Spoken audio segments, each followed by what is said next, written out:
आइए श्याम प्रेमियों, आज एक ऐसे भगत की कहानी सुनाते हैं जो अपने व्यापार में इतना लीन था कि उसे दिन दुनिया की कोई खबर नहीं थी। उसे सिर्फ पैसा पैसा और सिर्फ पैसे के बारे में चिंता थी। उसके घर वाले, उसके परिवार वाले सारे परेशान थे कि सेठ कभी कहीं नहीं जाता, सुबह से लेकर रात तक हर समय पैसे में ही लिपटा रहता है। बहुत दिनों से उसके इष्ट मित्र उसे कहते थे कि तुम हमारे साथ कहीं चलो, अपने बच्चों को लेकर चलो, लेकिन सेठ कहता इसके लिए काफी समय पड़ा है, अभी मुझे सिर्फ पैसा कमाना है। लेकिन एक दिन कुछ मित्रों ने बहुत जोर दिया कि 2 दिन की छुट्टियां हैं, हम खाटू श्याम जी के दरबार में जा रहे हैं, पूरे परिवार को साथ लेकर हमारे साथ चलो। और सेठ उनको ये बात मना नहीं कर पाया और बिना मन के वो उन परिवार वालों और इष्ट मित्रों के साथ खाटू के लिए रवाना हो गया। रास्ते भर वो अपने व्यापार की बातें करता रहा। उसे खाटू जाने की जरा भी इच्छा नहीं थी। लेकिन जब खाटू पहुंचा और बाबा श्याम के मंदिर में पहुंचा और जब बाबा से नजरें मिली, उसके होश उड़ गए। सेठ के परिवार वाले सारे दर्शन करके बाहर आ गए। वो सिर्फ 1 मिनट के लिए मंदिर में आया, लेकिन घंटों तक बाबा के दरबार में खड़ा रह गया। उसको होश नहीं रहा और वो बाबा की तरफ देखकर आंखें बंद करके आंसुओं की धार बहती रही और वो बाबा से मन ही मन बातें करता रहा। जब परिवार वालों ने उसे कहा कि अब चलना है, तो सेठ ने बाबा से कहा, प्रभु मुझे अब हर महीने 11 को अपने दरबार में बुलाओ। और ये कह करके वो बाबा के दरबार से वापस अपने घर को आ गया। 15 दिन बाद 11 आई। सेठ बहुत से लोगों को लेकर अपने साथ बाबा के दरबार में गया। ऐसे हर 11 को वो खाटू जाने लगे। लेकिन एक दिन जैसे ही वो सुबह 11 को घर से निकलने लगा, मुनीम ने कहा, सेठ जी कहाँ जा रहे हो? सेठ ने कहा, अरे मुनीम तुझे पता नहीं, आज 11 है, मुझे खाटू धाम जाना है। मुनीम ने कहा, सेठ जी आपको पता नहीं, आज बाहर के कुछ व्यापारी आने वाले हैं, लाखों का सौदा होने वाला है और वो व्यापारी आज रात को वापस इंडिया के बाहर चले जाएंगे। आपके पास तो मौका है, आप 11 की जगह मावस को खाटू चले जाना। सेठ के मन में ये आया कि हाँ, इसमें क्या फर्क पड़ता है, आज यहाँ व्यापार कर लेता हूँ, सौदा कर लेता हूँ, मैं खाटू मावस को चला जाऊंगा। और सेठ उस दिन खाटू नहीं जा पाया।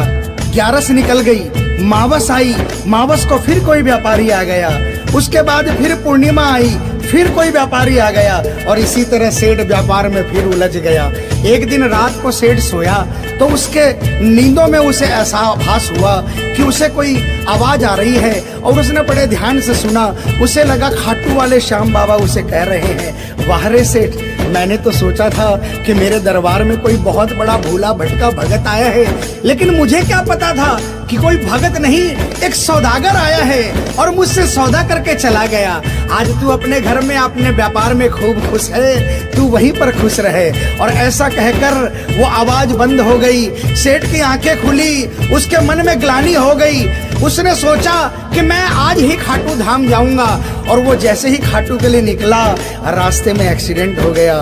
सेठ की दोनों टांगे रह गई। अब सेठ अपने पैरों पर खड़ा नहीं हो पाया और उसके मन की मन में ही रह गई। सेठ बहुत तड़पता रहा। एक दिन सेठ अपने घर के दरवाजे पर बैठा, आंसू बहा रहा कि मेरा बुलावा क्यों नहीं आ रहा, मैंने इतनी बड़ी गलती करी, मुझे बाबा के दरबार से इतनी दूरी क्यों हो गई। इतने में उसके घर के सामने से एक डाकिया निकला। सेठ ने डाकिया को आवाज लगाई और कहा, ए डाकिया, तुम तो कलकत्ता, दिल्ली, बम्बई भक्तों का संदेशा लेकर जाते हो, लोगों के चिट्ठियां पहुंचाते हो। आज मेरी एक चिट्ठी, मेरा एक संदेशा मेरे खाटू वाले श्याम बाबा के दरबार में क्या पहुंचा दोगे? डाकिया ने कहा, सेठ मैं तो आजकल खाली रहता हूँ, जब से इंटरनेट का जमाना आया है लोग ईमेल पर ही चैटिंग कर लेते हैं, बताओ तुम्हारा क्या संदेशा है और कहाँ पहुँचाना है।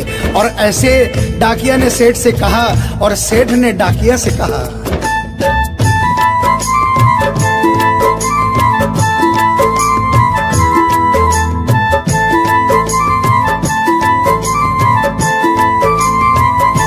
डाकिया जा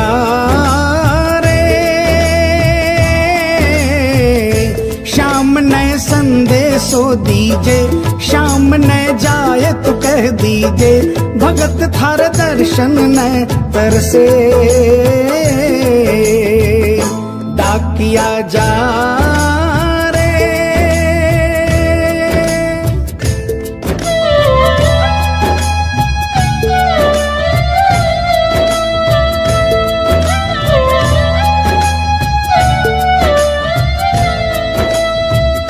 डाकिया ने कहा, सेठ आपका संदेशा तो मैं पहुंचा दूंगा, लेकिन मुझे ये तो बताओ कि आपका संदेशा पहुंचाना क्या है। जहां मुझे संदेशा पहुंचाना है वहां का ठिकाना क्या है। और डाकिया ने कहा,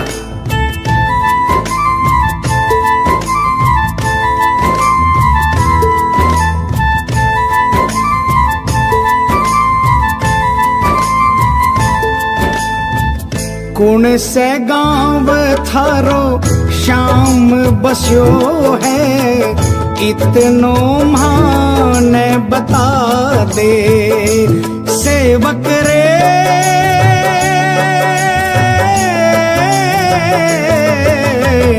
घर तेरे पास है कोई निशानी, माने तू दिखला दे। कैया जानूंगा पहचान, मैं हूँ छोरो अनजान। कैया जानूंगा पहचान, मैं हूँ छोरो अनजान। कैया शाम शु होसी मिलन, डाकिया जा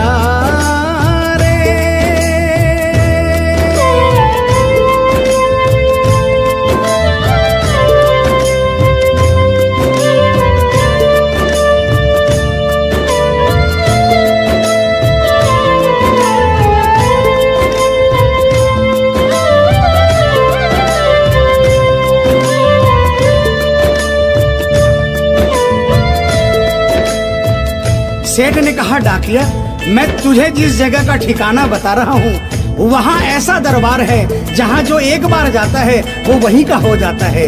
उस दरबार की खासियत है जो वहाँ पर पहली बार जाता है उसके काम बन जाते हैं। सुन वहाँ का ठिकाना क्या है।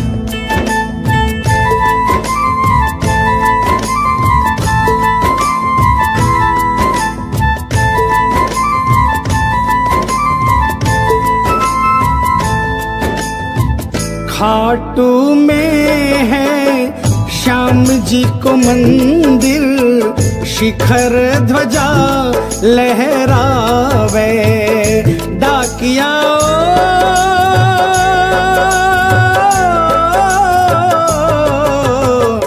जोड़ी पर हनुमान बिराजे, सेवक चावर ढुलावे।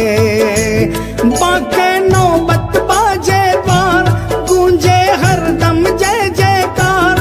बाके नौबत बाजे द्वार, गूंजे हरदम जय जयकार। सज धज बैठो है श्याम सजन, डाकिया जा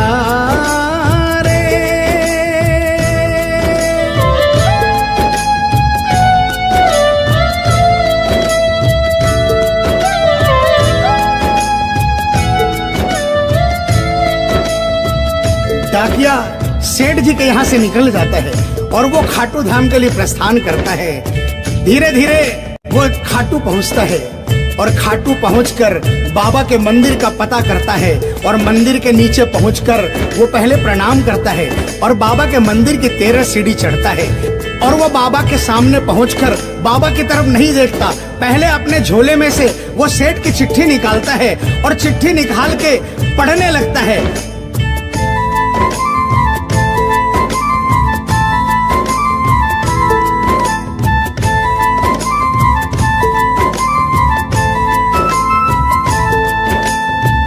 पहुँच गयो दरबार श्याम के, बोलन लाग्यो संदेशो। बाबा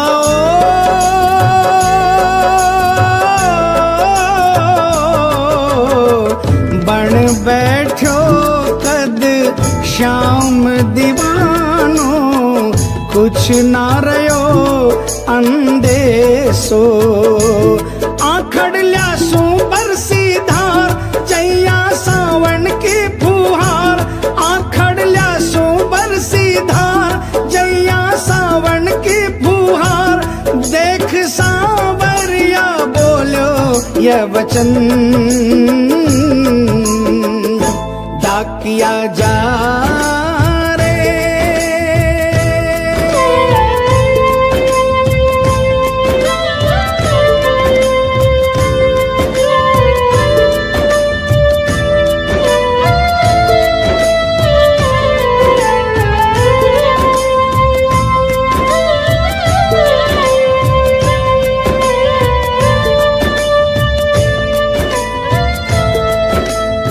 जो ही डाकिया ने सांवरे सेठ की तरफ देखा, उसके होश उड़ गए, उसकी आंखें बंद हो गई, आंखों से आंसुओं की अविरल धारा बहने लगी। उसको ऐसा महसूस हुआ सपने में जैसे कि कोई श्याम प्रभु सिंहासन से उतर कर आ गए। उससे अपने गले से लगा लिया और डाकिये से कहा, कैसे हो डाकिया? डाकिया प्रभु के चरणों में गिर गया, कहा, प्रभु आज मैं धन्य हो गया, इतने वर्षों तक आपके दरबार नहीं पहुंचा, आज सेठ जी के कारण मैं आपके दरबार में पहुंच गया। अब मुझ पर इतनी कृपा कर दो, मुझे अपनी शरण में रख लो। लेकिन बाबा ने कहा, नहीं बेटा, मैं तुझे अपनी शरण में रखूंगा, लेकिन अभी तुझे मेरा एक छोटा सा काम करना है। जिस सेठ ने तुझे ये संदेशा देकर भेजा है, अगर उसके पास मेरा जवाब नहीं गया तो वहां जीते जी मर जाएगा। तू मेरा एक छोटा सा काम कर दे, वापसी संदेशा तू उस सेठ को जाकर दे दे। और बाबा ने कहा,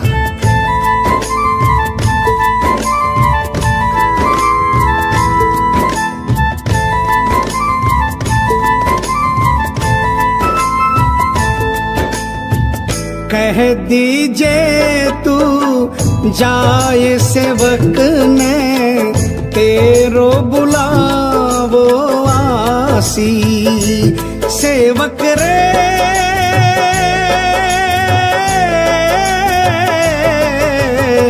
सबकी आस पुराऊं तो तू कैया रह पासी।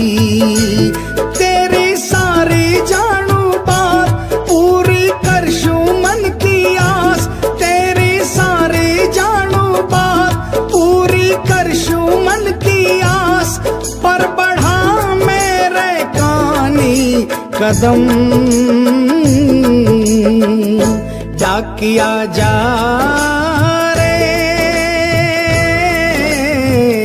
संदेशो सेवक ने दीजे, सेवकिया राह तेरी निरखे। संदेशो सेवक ने दीजे, सेवकिया राह तेरी निरखे। सेवक संदेश न तरसे डाकिया जा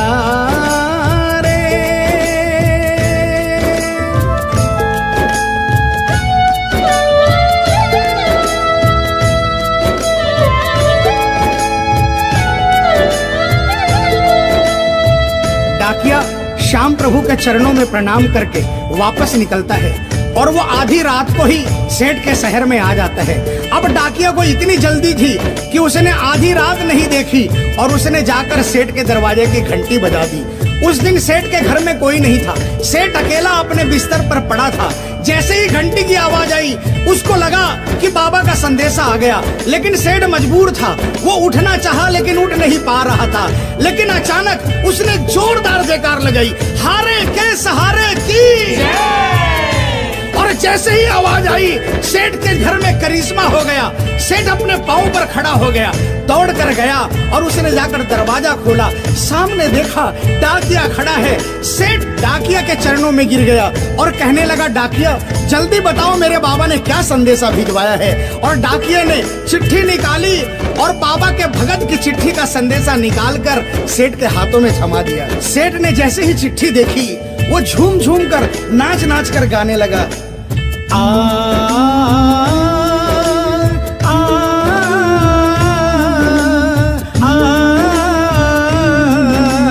आ, आ, चिट्ठी आई है, चिट्ठी आई है, चिट्ठी आई है, चिट्ठी आई है, चिट्ठी आई है, खाटू से चिट्ठी आई है। बड़े दिनों के बाद मेरे श्याम धनी को आज, अरे बड़े दिनों के बाद मेरे श्याम धनी को आज भगत की याद सताई है। चिट्ठी आई है, चिट्ठी आई है, ओ चिट्ठी आई है, चिट्ठी आई है। सेठ ने वो चिट्ठी वापस डाकिया को थमा दी और कहा, डाकिया आप तो स्वयं बाबा से मिलकर आए हो, इसलिए बाबा का संदेशा अपने मुखारबिंद से मुझे सुनाओ।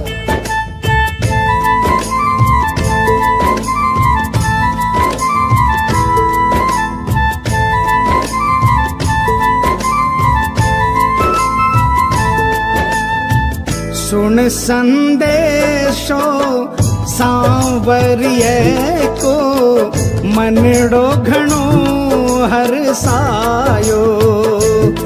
बाबा